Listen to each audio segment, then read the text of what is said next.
short bar magnet placed in a horizontal plane has its axis lying along the magnetic north-south direction. Magnetic north-south direction. Null point are found on axis of magnet at 14 centimeter from the center of the magnet. अब suppose ऐसा मान लें कि ये horizontal component of earth magnetic field, earth magnetic field की horizontal component इस direction में है और हम यहाँ शॉर्ट मतलब बार मैग्नेट रखेंगे.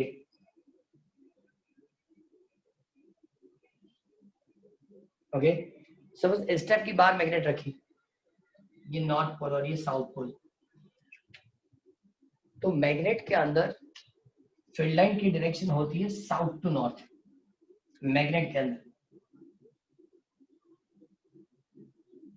फील्ड लाइन होगा साउथ टू नॉर्थ. इसका मतलब यहाँ और यहाँ दोनों जगह पे. समझ में यार इस बार बता रहा हूँ, ये बार मैग्नेट के लिए एक्सिस की मैग्नेटिक फील्ड. ओके, और ब्लू कलर से जो बताया वो हॉरिजॉन्टल कंपोनेंट. ये दोनों इक्वल ऑपोजिट होंगे, यहाँ भी ये दोनों इक्वल और ऑपोजिट होंगे. क्लियर? इसका मतलब क्या होता है, ये नल पॉइंट क्या है वो एक्सप्लेन कर रहा हूँ. Horizontal component of perfect magnetic field on x axis. मैंने बार मैग्नेट रखा एन और एस.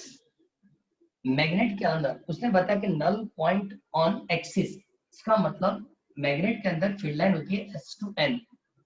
तो ये फील्ड लाइन की डायरेक्शन है. इसका मतलब इधर या इधर दोनों साइड 14 सेंटीमीटर से लिखा है. ये नल पॉइंट आपको 14 सेंटीमीटर पे मिलेगा.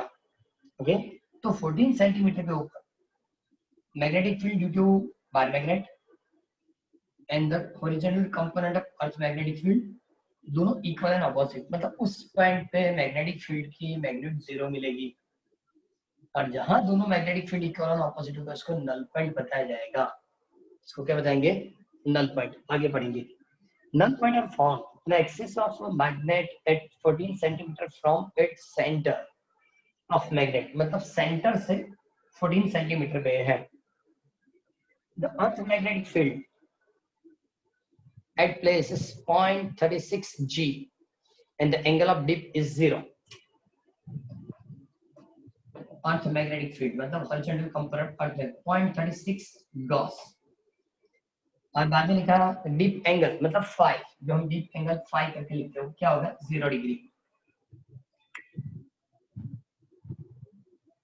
What is the total magnetic field on the normal bisector of a magnet at same distance from the center of. Okay चलो ये तो हो गया है. अब इसी अरेंजमेंट के अंदर यहाँ नल पॉइंट कहाँ मिलेगा? ओके, तो एक चीज है कि सपोज यहाँ फील्ड लाइन आप बाहर ड्रॉ करेंगे तो N2S बाहर ड्रॉ करेंगे तो क्या होगा? सपोज मैंने फील्ड लाइन बाहर की ओर ड्रॉ की है.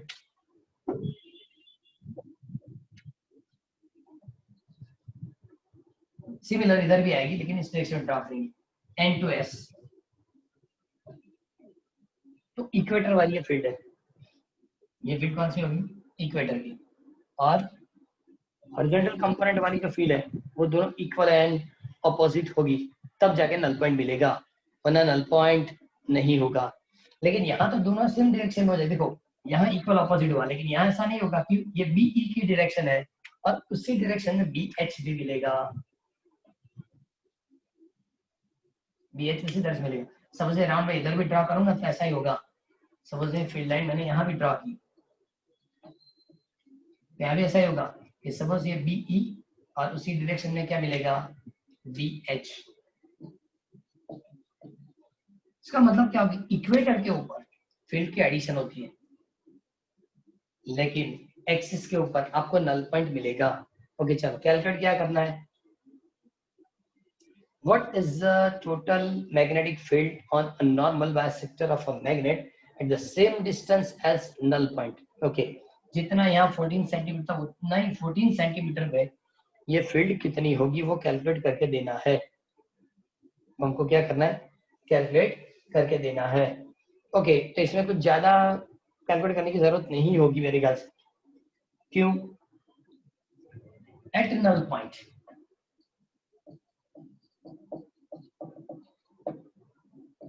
B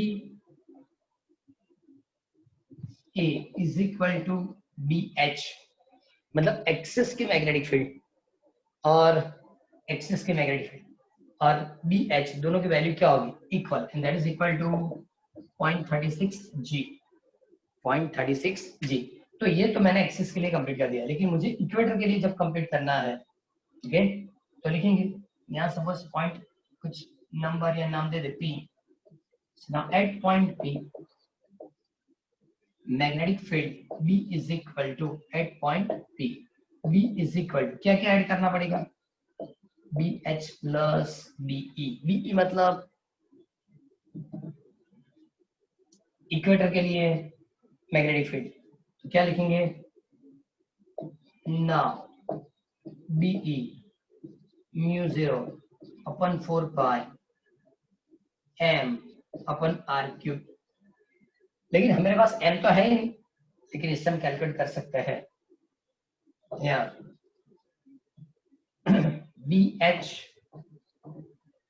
BA mu 0 upon 4 pi 2M upon R cube and therefore M is equal, अब देखो इसको हम ऐसे भी कैलकुलेट कर सकते हैं 10⁻⁻7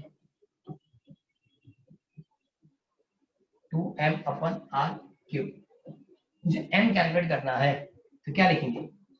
BH sorry M is equal to yes BH into R cube upon 10⁻⁷, क्योंकि ये उधर शिफ्ट करेंगे 10⁻⁷ नीचे होगा और इंटू 2B होगा। इससे हमको M की वैल्यू मिलेगी 0.36।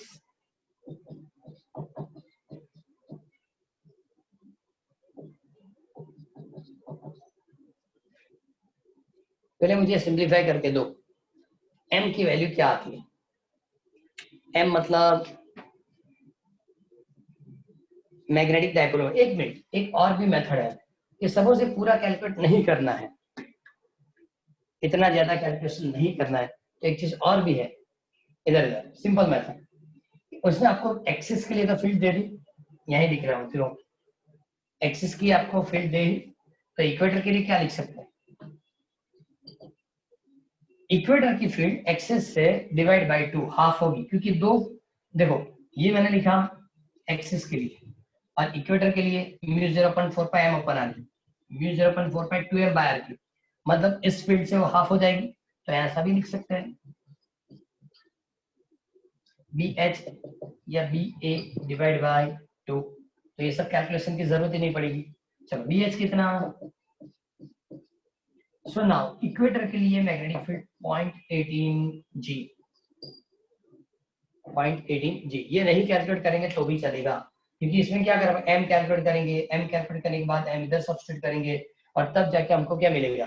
BE मिलेगा। लेकिन सपोज हम इतना डायरेक्ट भी लिख सकते हैं, फिर से बता रहा हूँ। चलो यहाँ जब नल पॉइंट बताया तो उसने लिखा कि BH मतलब horizontal component of magnetic field and magnetic field due to magnet on axis दोनों इक्वल होंगे, तो नल पॉइंट मिलेगा at 14 centimetre. So BA is equal to BH equal to 0.36 G। Okay, now at point P जितना distance यहाँ तक उतना ही distance P है। Okay, at point P magnetic field B is equal to BH plus BE। हमने diagram में बताया कि दोनों सेम डायरेक्शन में मिलेगा अकॉर्डिंग टू फील्ड लाइन, दोनों same direction. So B is equal to BH plus BE। BE is equal to mu 0.4 pi M upon R cube। Okay, लेकिन B is equal to BH divide by 2 या BA divide, axis की जो magnetic field है उसको divide by 2 कर दो, मतलब equator की मैग्नेटिक फील्ड हो जाएगी।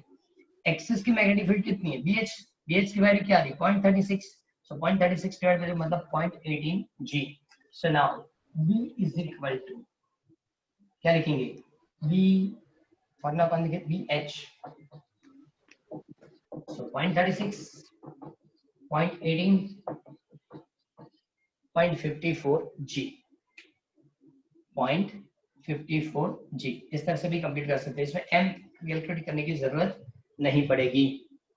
ओके, नल पॉइंट की डेफिनेशन याद रखो कि मैग्नेट की मैग्नेटिक फील्ड और earth magnetic field both are equal and opposite, उस पॉइंट को नल पॉइंट बताया जाएगा। ओके, सेकंड चीज, ये डायरेक्ट क्यों लिखा हमने, इसलिए कि जितना यहाँ डिस्टेंस है 14 उतना ही डिस्टेंस यहाँ है। डिस्टेंस चेंज होता तो हम इस टाइप की फॉर्मूला नहीं लिख सकते। Okay, magnetic dipole moment distance सब कुछ इक्वल था, इसलिए इक्वेटर की फील्ड एक्सिस के फील्ड से हाफ हो जाती है। क्लियर? ओके चलो, ये तो हो गया, लेकिन इसकी डायरेक्शन क्या होगी,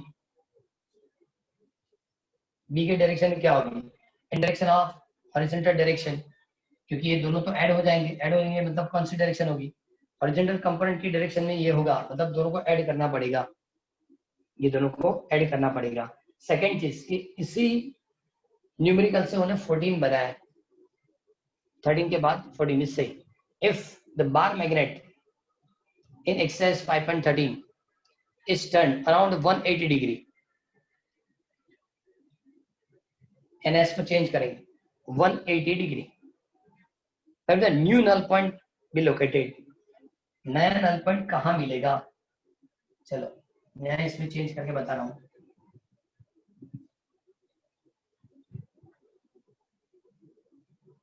अब सपोज मान लो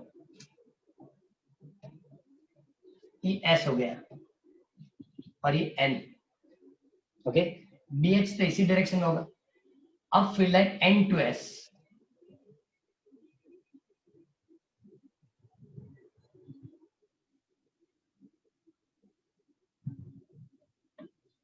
ये फील्ड लाइन है, लेकिन field line N to S मतलब इस डायरेक्शन में फील्ड लाइन होगी, इस डायरेक्शन के अंदर। तो चेक करो यहाँ क्या होगा, मैग्नेट की इनसाइड के लिए तो N S to N, S to N मतलब इसी डायरेक्शन में होगा, मतलब एक्सिस के ऊपर दोनों फील्ड सेम डायरेक्शन के अंदर होगी। क्यों, ये एस टू एन है, बी एच भी उसी डायरेक्शन के अंदर है, मतलब एक्सिस पे नल पॉइंट नहीं मिले। नल पॉइंट का मतलब क्या है, magnetic field due to bar magnet and B H both are same but in opposite. चलो इक्वेटर पे चेक करते हैं, बी एच की डायरेक्शन ये होगी, लेकिन मैग्नेटिक फील्ड की डायरेक्शन ये होगी, दोनों क्या होंगे, अपोजिट। तो डायग्राम से बता सकते हैं आप, डायग्राम से फील्ड बता सकते हैं कि ये बी ई की डायरेक्शन है और ये B H, both are equal and opposite. तो सेंटर से इस डिस्टेंस को क्या बताएंगे हम, आर। तो डायग्राम से ही बता सकते, सपोज आप, अब देखो उसने लिखा है कि 5.13 का जो मैग्नेट, इसको आपने 180 डिग्री टर्न किया, क्या लिखा है उसने कि जो 5.13 इसको 180 डिग्री टर्न किया। तो उस दिन जब एग्जाम में क्वेश्चन पूछेंगे तो ऐसा नहीं लिखेंगे कि 5.13 में था उसको 180 डिग्री टर्न करो। ओके, वो क्या बताएगा कि एक्सिस के ऊपर दोनों मैग्नेटिक फील्ड पैरेलल है, एक्सिस के ऊपर दोनों मैग्नेटिक फील्ड पैरेलल है। क्यों, बार मैग्नेट के लिए our B H both are in same direction. Null point कहाँ मिलेगा, इक्वेटर पे। तो इक्वेटर पे नल पॉइंट कहाँ मिलेगा, मतलब वो डिस्टेंस क्या हो कैलकुलेट करना है। अब देखो फिर से यहाँ चेक करो कि जो चीज हमको लिख के दी है वो क्या लिख के दिया उन लोगों ने, कौन कौन सी चीज दी थी। 5.13 से लेना है 5.13, क्या लिख के दिया था, बी एच 0.36, बी एच कितना होगा 0.36। क्लियर, इससे ज्यादा कुछ था। तो हमको ये कैलकुलेट करना, तो कैसे कैलकुलेट करें, B is equal to B H mu 0 upon 4 pi, क्या लिखेंगे, m upon R cube, m upon R. पहले तो m निकालना पड़ेगा क्योंकि यहाँ तो m है ही नहीं, उसमें तो हमने कैलकुलेट ही नहीं किया, डायरेक्टली वो डिवाइड करके रख दिया था, डायरेक्टली हमने डिवाइड करके रख दिया था। तो यहाँ कैसे कैलकुलेट करेंगे, तो लिख सकते हैं कि on axis B H on axis, axis पे तो दोनों सेम डायरेक्शन में, तो एक्सिस पे एडिशन होगी। एक minute, just minute,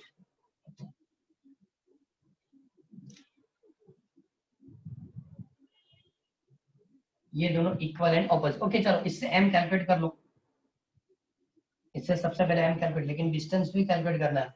okay check करो तो क्या लिखे, उन्होंने कुछ दिया 5.13 से, एडिशन का कुछ दिया है 0.36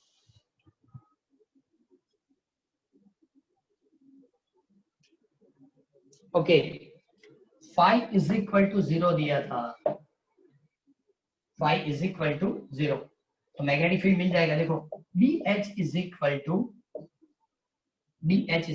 हॉरिजॉन्टल कंपोनेंट के लिए क्या लिखते हैं B cos and BH is equal to B cos 0 and therefore B is equal to BH और ये कौन सा है B है इक्वेटर वाला मतलब क्या गया mu 0 upon 4 pi mu 0 upon 4 pi two m upon r cube. इसमें 2-3 मेथड है सपोज आपको m मिल जाए तो सबसे इजीली कंप्लीट हो जाएगा और सपोज m नहीं मिलेगा तो दोनों को कंपेयर करके रखना पड़ेगा okay mu 0 upon 4 pi m upon r cube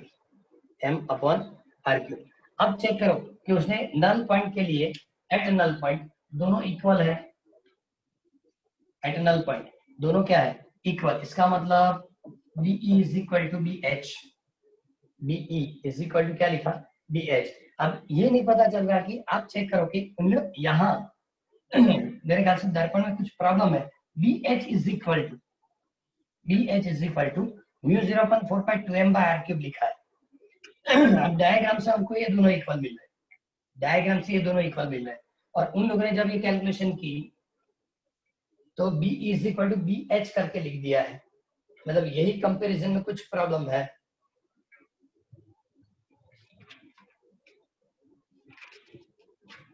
wait just a minute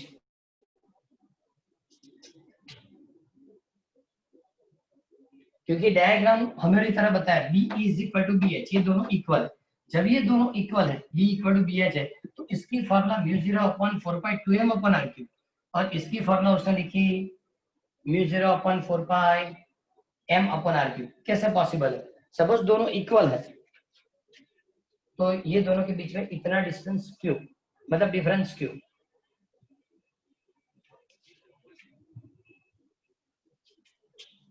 या कोई फिजिकल क्वांटिटी उन लोगों ने लिखी नहीं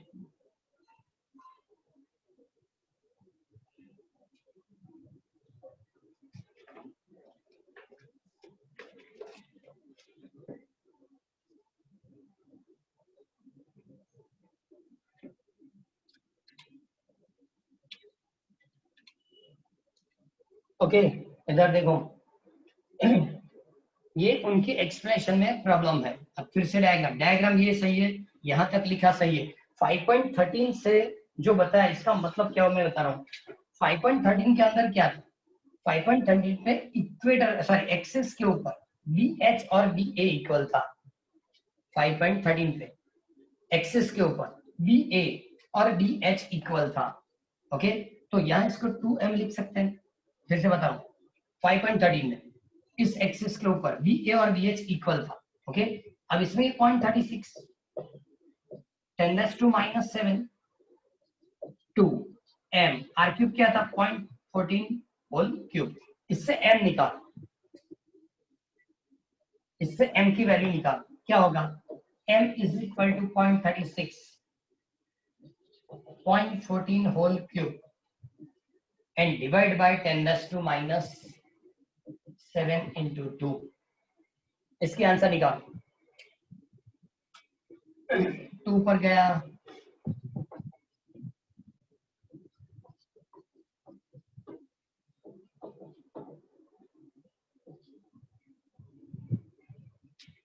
चेक करो तो कितना आता है 0.14 into 0.14 into 0.14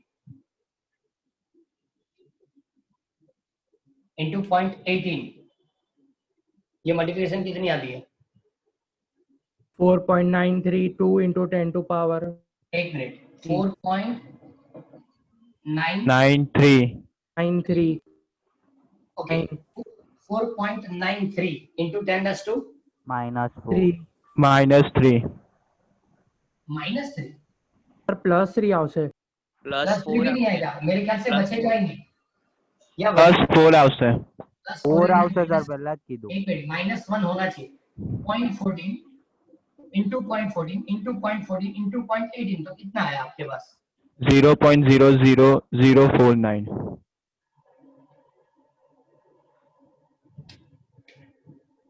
4.9 into 10 to power -4 આવશે સર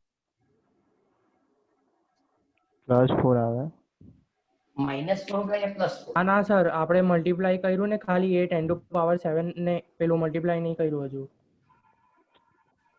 नहीं, क्योंकि जब तक हमको डायपोल मोमेंट नहीं मिलेगी कैलकुलेशन पॉसिबल नहीं है। 10⁻³ આવશે ને સર 10⁻³ આવશે પ્લસ 10⁻³ હા plus 10⁻³ Three. Just a minute मैं क्या कर रहा हूँ, एक मिनट चलो इजीली मेथड से मैं कैलकुलेट कर लूँ।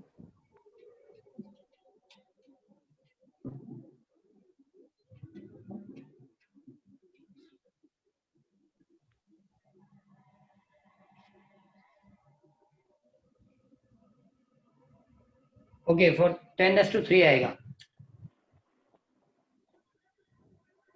ये 10⁻³ आएगा। इसका मतलब इस मैग्नेट की डायपोल मोमेंट हो गई। अब समझो कि ये दोनों इस न्यूमेरिकल के लिए इक्वल है, तो यहाँ B इक्वल टू BH, ये जो मैंने कंपेयर किया था अकॉर्डिंग टू 5.13 क्यों, मुझे डायपोल मोमेंट चाहिए थी। अब B is equal to BH is equal to μ0 upon 4 pi m upon r cube, okay, and therefore r cube is equal to इधर गया 10⁻⁻7 इसका हुआ 4.93 10⁻³ हुआ एंड BH इज 0.36 into 10⁻⁻4। ओके, प्रॉब्लम कहाँ है बता रहा हूँ मैं, देखो हमने जब ये कंपैरिजन किया तो ये क्या 0.36 G था ना, ये 0.36 G लिखा है, 0.36 G लिखा है, इसका मतलब यहाँ इंटू 10⁻⁻4 होना चाहिए फॉर टेस्ला, और यहाँ भी होगा 10⁻⁻4 फॉर टेस्ला, और -4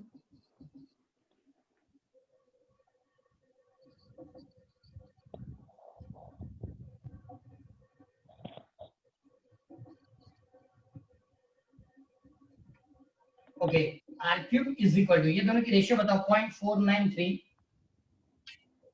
रेशियो बताओ 0.493 अपन 0.36 1.3694 1.3694 3694 1.369 into 10⁻² क्या होगा -3 -3, ओके 10⁻³ है तो इसकी क्यूब रूट निकालो,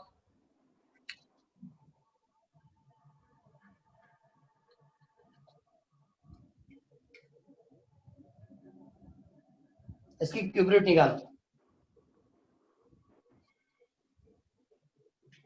क्यूब रूट की मेथड पता है 1.11 1.11, okay r is equal to 1.11 into 10⁻⁻1 and that is equal to 0.111 meter and that is equal to 11.1 centimeter। Check करो आंसर आ रहा है या यूनिट बाकी रह गया, आंसर मिला। यस अब मेरी बात सुनिए, फिर से मैं एक्सप्लेन कर रहा हूँ। इनकी प्रॉब्लम क्या हुई कि उन लोगों ने 5.13 से जब एक्सप्लेन किया तो 5.13 में क्या था कि नल पॉइंट ऑन एक्सिस, और एक्सिस पे इसका मतलब BH और एक्सिस की मैग्नेटिक फील्ड इक्वल। इस मतलब कंपैरिजन का यूज करके सबसे पहले मैंने कैलकुलेट किया dipole moment. So B is equal to BH μ0 upon 4.2m upon r cube, okay. लेकिन ये 0.36 G था, मतलब 0.36 10⁻⁻4, ये रेशियो 10⁻⁻7 2m अपॉन r कितना था 14 सेंटीमीटर, इसलिए 0.14 होल क्यूब कर दिया, ओके। इससे जो डायपोल मोमेंट मिली वो 0.493 एम्पियर मीटर स्क्वायर। अब इस न्यूमेरिकल के अंदर उन्होंने पोलैरिटी चेंज कर दी, नॉर्थ साउथ को चेंज कर दिया, तो अब नल पॉइंट एक्सिस पे नहीं, कहां मिलेगा इक्वेटर के ऊपर, तो इक्वेटर के ऊपर B is equal to BH and B is equal to BH तो μ0 upon 4 pi m upon r cube. उन्हें पूछा कहां मिलेगा, ये डिस्टेंस कितना होगा, तो हमने लिखा कि r cube is equal to ये होगा 10⁻⁻7, m की वैल्यू 0.493, ओके, और BH BE मतलब 0.36 g हो गया। तो आर क्यूब हुआ और इससे डिस्टेंस मतलब 11.1 सेंटीमीटर पे मिलेगा, जो 9.14 सेंटीमीटर एक्सिस पे था। जब वो इक्वेटर पे होगा तो 11.1 सेंटीमीटर पे होगा। ओके, हो सकता है कि क्योंकि ये न्यूमेरिकल एक्सरसाइज का है, इसलिए दर्पण के अंदर ये जो कैलकुलेशन बताई वो पॉसिबल नहीं है। मैंने अभी चेक किया कि दर्पण के अंदर उन लोगों ने जो कंपैरिजन दी है आंसर उनका भी हो जाता है, लेकिन प्रॉब्लम क्या है कि उन लोगों ने जो कंपैरिजन बताई वो कंपैरिजन में ऐसा लिखा कि b is equal to B H, B is equal to B H. एक बार की डिस्टेंस में y ली, एक बार की डिस्टेंस में r बताई, लेकिन b equal to B H नहीं लिख सकते। b equal to B H लिखेंगे सपोज एक के दोनों की वैल्यू इक्वल होगी तो फॉर्मूला थोड़ी इक्वल है, दोनों की फॉर्मूला इक्वल नहीं है, लेकिन दोनों एक के लिए उसने लिखा 2m अपन r क्यूब और एक के लिए बताया m अपन y क्यूब। जो मेथड चलेगी ऐसे तो आप उस मेथड से भी कैलकुलेट करेंगे तो गलत नहीं है, लेकिन ये इजीली मेरे ख्याल से पता चल गया होगा कि सबसे पहले आगे जो डेटा बताया था उससे हमने मैग्नेटिक डायपोल मोमेंट कैलकुलेट की और वही मैग्नेटिक डायपोल मोमेंट का यूज करके बीईबीएच से हमने नल पॉइंट कहाँ मिलता है वो कैलकुलेट किया। क्योंकि नल पॉइंट वाले जो न्यूमेरिकल है ना वो एमसीक्यू में भी है।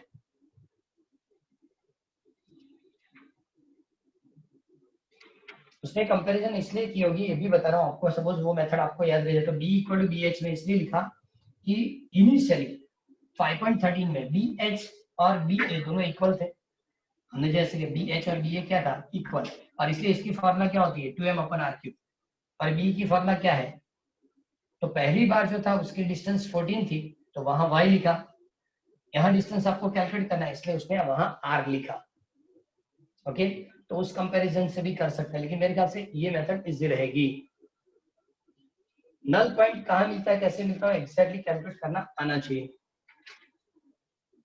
ओके, और एक न्यूमेरिकल वो भी नल पॉइंट का ही है 5.13 वाला, लेकिन assort bar magnet of magnetic moment. चल यहाँ मैग्नेटिक मोमेंट दिया है तो कैलकुलेशन हमारे लिए इजी हो जाएगा। एक मिनट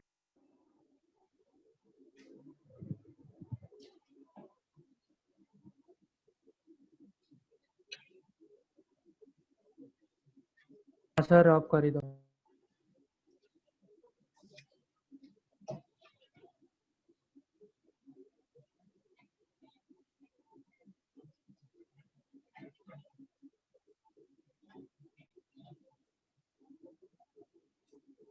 ओके, यहाँ मैग्नेटिक डायपोल मोमेंट उसने लिख के दिया 5.25 -2 joule upon Tesla is placed with the axis perpendicular to the earth field direction। Earth field direction मतलब बाइसेक्टर पे वो मिलेगा। At what distance from the center of a magnet the resultant field is inclined at a 45 degree with the earth magnetic field, its normal bisector and its axis। Field at the given place is a 0.42 g। Axis के लिए लिखा है 0.42 g।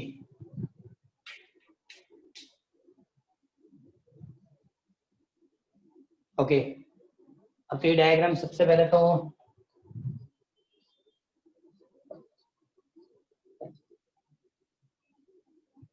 ये perpendicular हो गया first diagram के अंदर, normal bisector ऐसा लिख के दिया है। सपोज इस पॉइंट के ऊपर 45 डिग्री पे एंगल कितना होगा 45, फिर बी मिला, दो कंपोनेंट बनेंगे, से दो कंपोनेंट होंगे। कौन कौन से ये कौन से कंपोनेंट होंगे, ये रिजल्टेंट होगा on axis, resultant on axis, ये मैग्नेटिक फील्ड डी होगी, ये हुआ रिजल्टेंट। इसने 45 डिग्री पे बताया, डायग्राम से लिख के दिया है, मैंने ड्रा करके दिया है, दर्पण में चेक करो। और ये इक्वेटर वाली मैग्नेटिक फील्ड,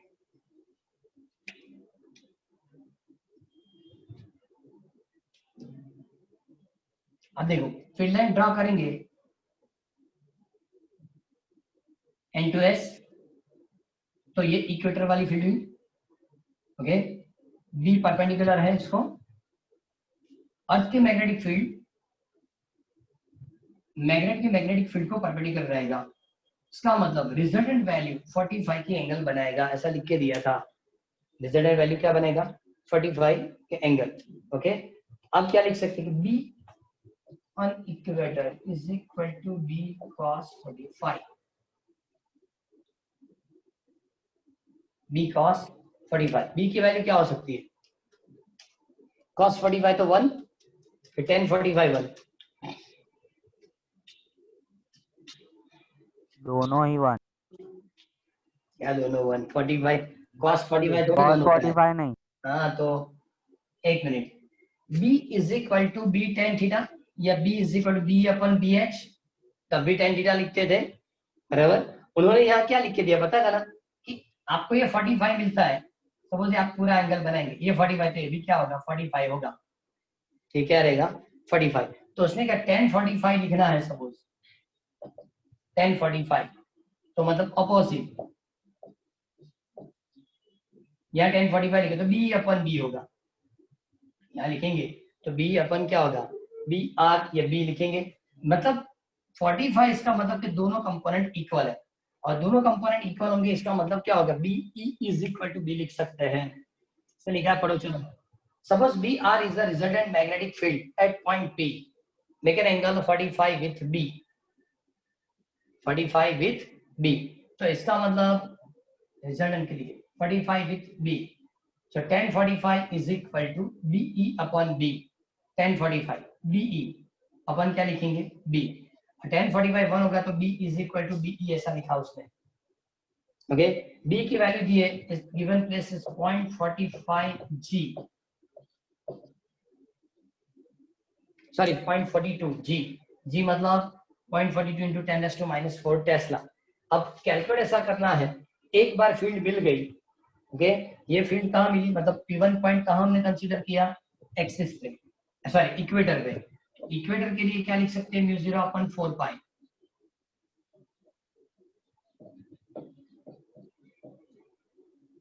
क्या लिख सकते हैं? m upon r cube, m upon r cube, m given दिया हुआ है, हमको r क्यूब कैलकुलेट करके देना है, ये होगा 10⁻⁻⁷ m अपॉन BE 10⁻⁷, m की वैल्यू 5.25 इंटू 10⁻² अपॉन 0.42 इंटू 10⁻⁴।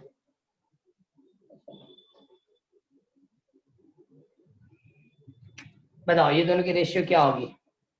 क्योंकि टोटल -9 अपॉन +4 -5, चेक कर दो आंसर क्या आ रहा है दोनों का।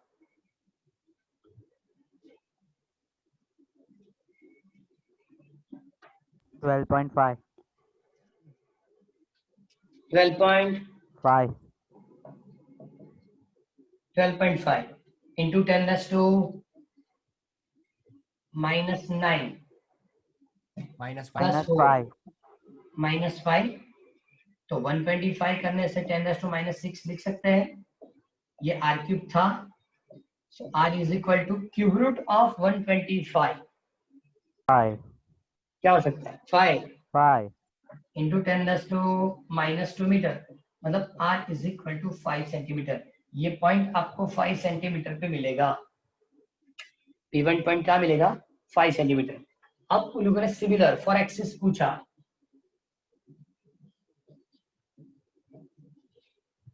Similar for axis. अब सपोज ये भी H,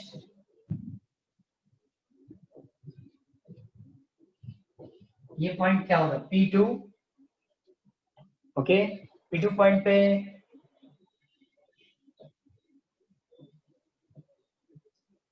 रिजल्टेंट एंगल कितना होगा? 45, एंगल कितना होगा? 45, तो यहां भी फिर से लिखेंगे tan 45 BH is equal to B A, axis के लिए भी लिख सकते हैं। ओके ये 45, तो इसको भी क्या लिख सकते हैं 45, ये result 45 is equal to tan 45 is equal to B A upon B, ये बी ए, सॉरी ये कौन सा होगा, सामने वाली साइड बी ए और ये B, B A equal to B मतलब सिमिलर मेथड यहाँ होगी जैसे हमने दोनों इक्वल बताए थे, यहाँ भी क्या होगा, B is equal to magnetic field on axis mu 0 upon 4 pi 2m upon R cube, यहाँ भी आर क्यूब कैलकुलेट करना है। बी कितना दिया है 0.42, okay so R cube is equal to mu 0 upon 4 pi 2m upon b, so 10⁻⁻7 2, m की value 5.25, 10⁻⁻2 upon 0.42 g, 10.5 divide by 0.42 करो,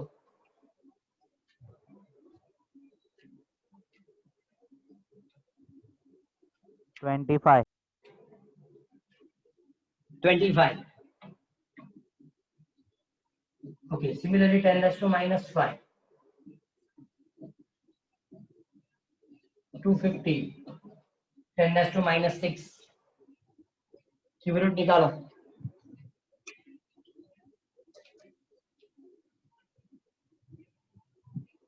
to 50 की क्यूब रूट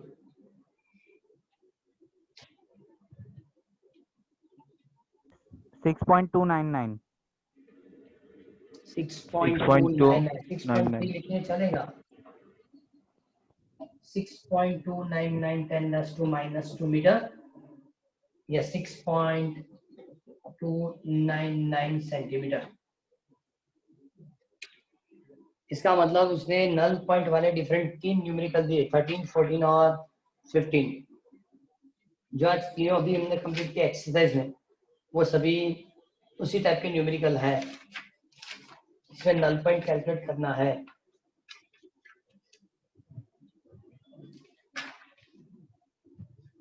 ओके आपने इलास्ट्रेशन कहाँ तक किए थे?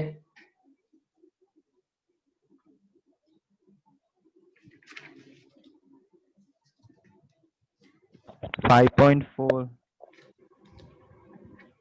5.4। ओके चलो पहले कैलकुलेशन पार्ट कंप्लीट करें, एक्सप्रेशन वाला बात कर लेंगे, पहले 5.8 से स्टार्ट करेंगे। Illustration number 5.8।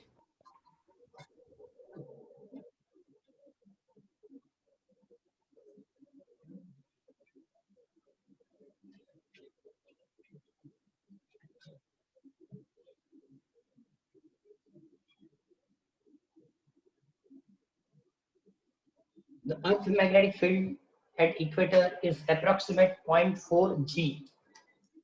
Earth magnetic field at equator 0.4 G मतलब 10⁻⁻4 Tesla. Estimate the Earth dipole moment. Earth dipole moment. अब यहाँ डिस्टेंस नहीं दिया तो अर्थ की बात की है, मतलब r is equal to 6.4 10⁻⁻6 metre, 6400 kilometre is the radius of earth, so 6.4 10⁻⁻6 metre. Okay अब फॉर्मूला यूज करेंगे, v is equal to mu 0 upon 4 pi m upon r cube, क्योंकि इक्वेटर पे पूछा है। ओके कैलकुलेट क्या करना है m, तो क्या लिखेंगे, ये 10⁻⁻7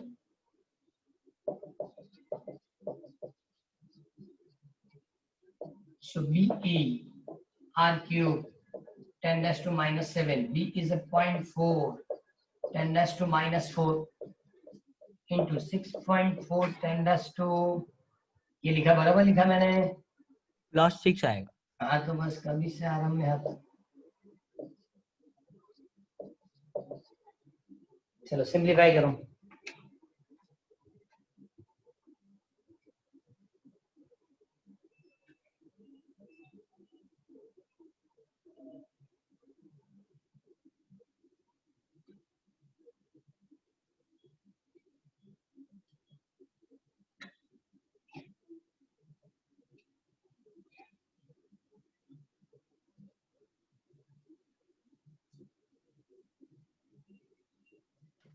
1.0485 into 10 raised to 23.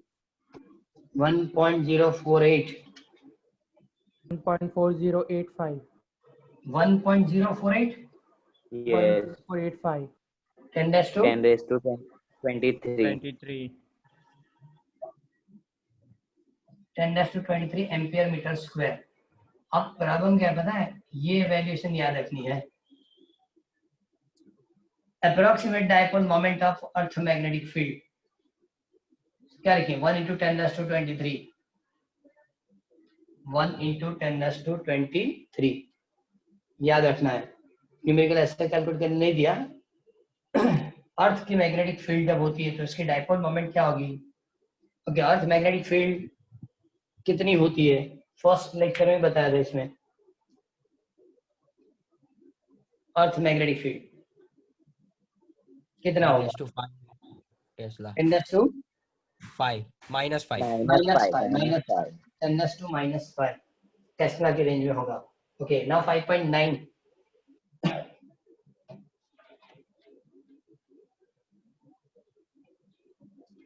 इसमें भी हम एडिशन न्यूमेरिकल जो भी होंगे वो कंप्लीट करेंगे। हाँ, 2 3 4 5 ऐसे हैं जो एडिशन में दिए कि वो पूछ सकते हैं, उसको कंप्लीट करना पड़ेगा। लेकिन पहले 5.9 in the magnetic meridian of a certain place the horizontal component of earth magnetic field is a 0.26 g bh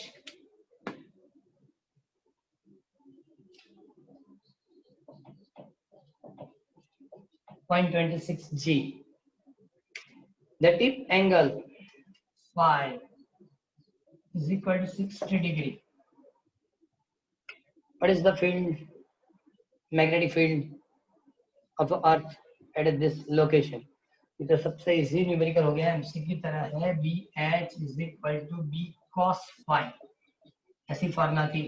सो ना BH is equal to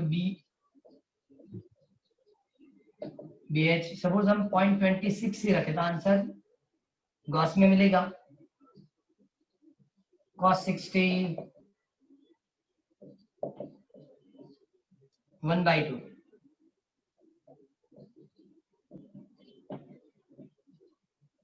so answer is 0.52 g। 10 raised to minus 4 multiply नहीं करेंगे तो इससे numerical complete हो जाएगा। इसमें इससे ज्यादा कुछ है ही नहीं। क्लियर?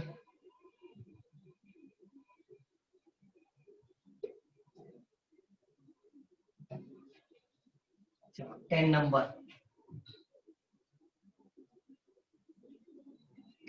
ये 10 नंबर वाला न्यूमेरिकल प्रिपेयर कर देना है कंपलसरी, 3 सिलेबस से है। ओके, मैग्नेट मेरे ख्याल से वही का वही, इसमें भी चेंज नहीं किया। A solenoid has a core of a material with the relative permeability. Relative permeability मतलब mu r is 400.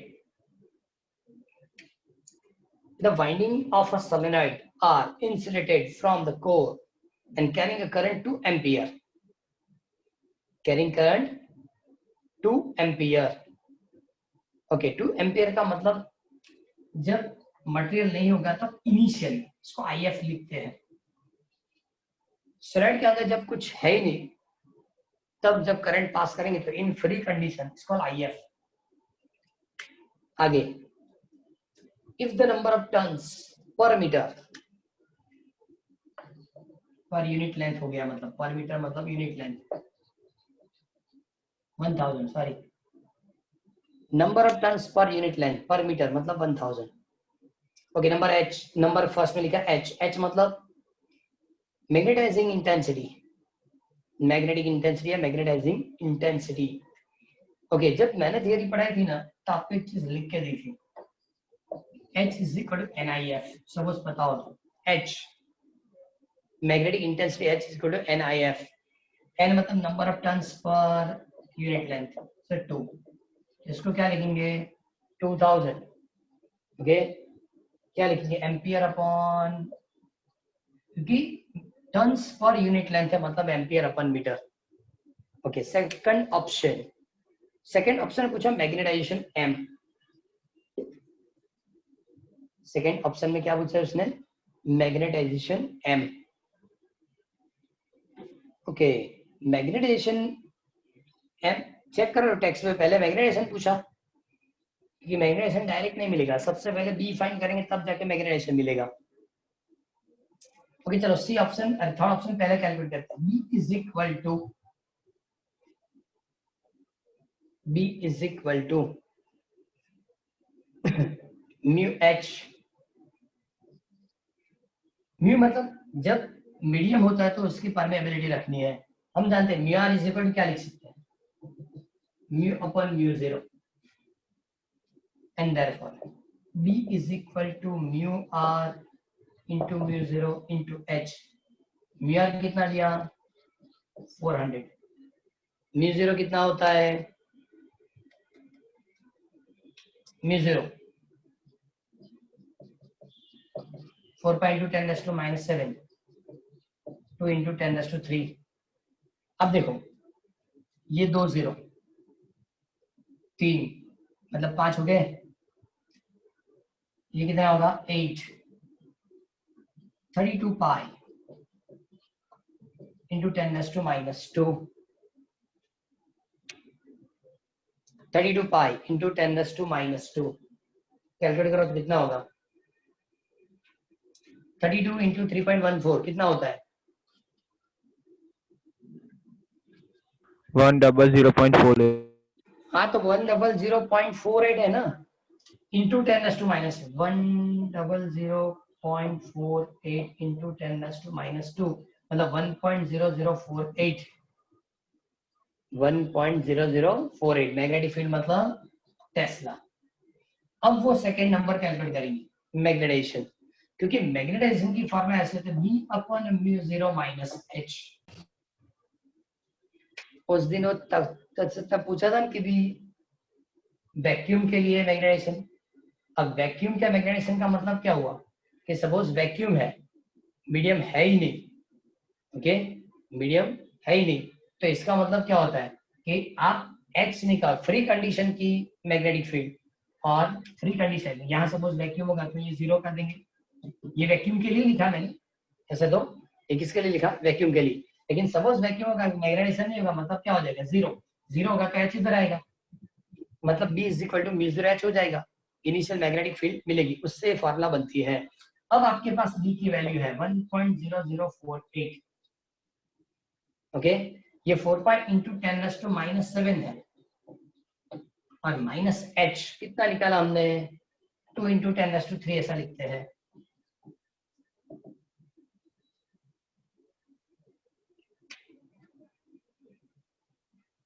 कितना होगा